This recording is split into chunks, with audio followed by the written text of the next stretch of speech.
আসসালামু আলাইকুম। সবাই কেমন আছেন? আশা করি অনেক ভালো আছেন, সুস্থ আছেন। চুলোটা আমি জ্বালিয়ে নিয়েছি, ফ্রাই প্যান বসিয়ে দিয়েছি।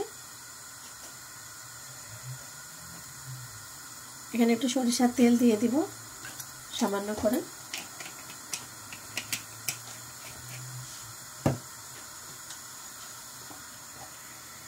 এখানে একটা পেঁয়াজ আর 3টে রসুন কুচিয়ে নিয়েছি, আর 3টে কাঁচামরিচ।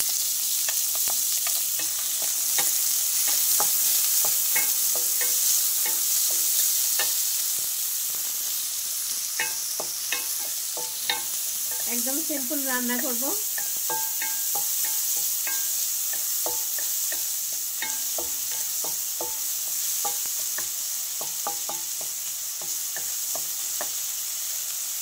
কাঁচামরিচটা দিয়ে দিব, আর একটা তেজপাতা ছিঁড়ে নিয়েছি, একটা তেজপাতা দিয়ে দিব।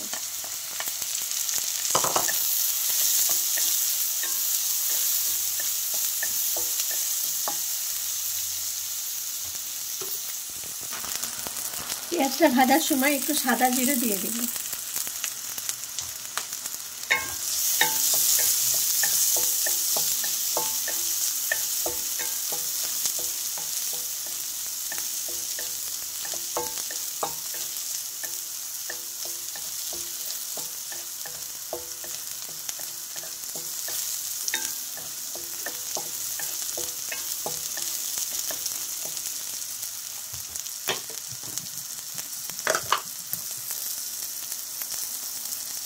লবণটা পরিমাণ মতো দিয়ে দিব।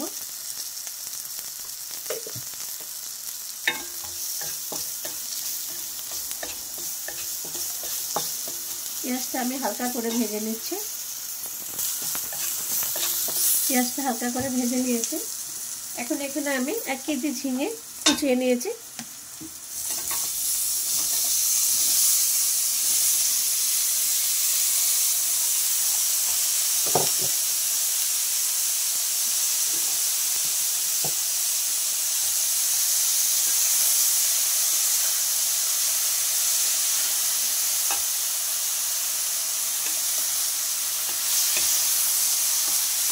কোনো মশলা দিব না, কিচ্ছু না, শুধু লবণের পরিমাণটা যতটুকু লাগে দিয়েছি।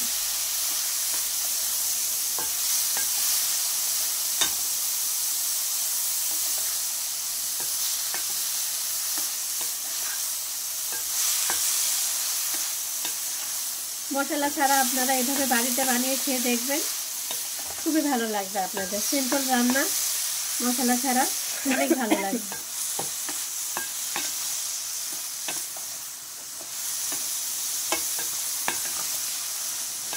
আর যারা একদম মশলা ছাড়া খেতে পারবেন না, তারা চাইলে সামান্য একটু করে দিতে পারেন, দিয়ে দেখতে পারেন।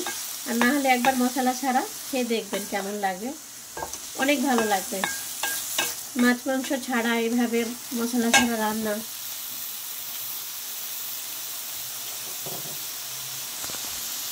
এখন আমি এখানে পানি দিয়ে দেবো একটু।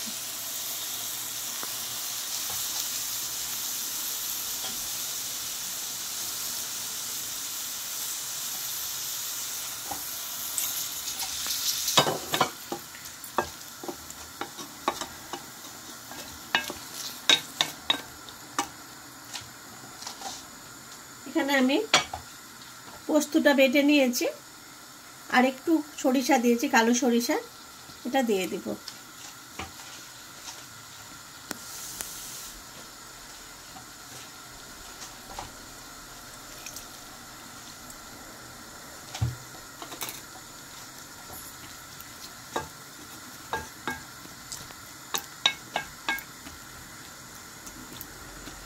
সরিষা পোস্ত এভাবে ঝিঙে দিয়ে রান্না করে খেয়ে দেখবেন, খুবই ভালো লাগবে আপনাদের, অন্যরকম লাগবে। স্বাস্থ্যসম্মত খাওয়া এবং বয়স্ক বাচ্চা সবাই খেতে পারবেন, খুবই ভালো লাগবে। এখন আমি এটা ঢেকে দিব, কিছুক্ষণ ঢেকে রাখবো।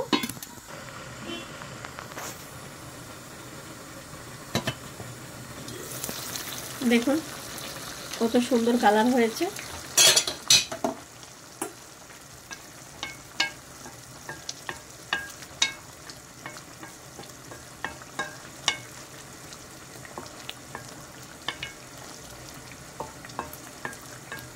হালকা ঝোল ঝোল আছে। এখন আমি চুলোটা বন্ধ করে দেব।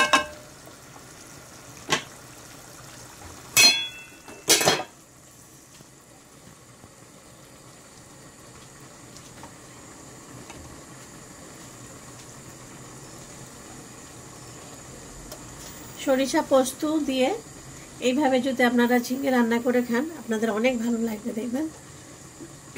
সরিষা না পছন্দ করলে শুধু পোস্ত দিয়ে রান্না করবেন। আমি সামান্য একটু সরিষা দিয়েছিলাম, পোস্তটা বেশি ছিল। বাড়িতে আপনারা এইভাবে রান্না করে খেয়ে দেখবেন। পোস্ত দিয়ে রান্না ঝিঙে, সিম্পল রান্না, মশলা ছাড়া এভাবে খেয়ে দেখবেন, অনেক ভালো লাগবে আপনাদের। রান্নাটা কেমন হলো আপনারা অবশ্যই কমেন্ট করে জানাবেন। আপনারা আমাদের পাশে আছেন, এটার জন্য অনেক ধন্যবাদ। অনেক কষ্ট করে সবাই ভিডিওটা দেখেন। আপনারা সবসময় আমাদের পাশে থাকবেন, সাথে থাকবেন, আমাদের আগিয়ে নিয়ে যাবেন। আপনাদের অসংখ্য ধন্যবাদ। এইভাবে আপনারা ভিডিওটা দেখতে থাকবেন।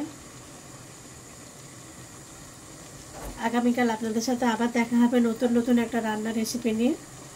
সবাই ভালো থাকুন, সুস্থ থাকুন।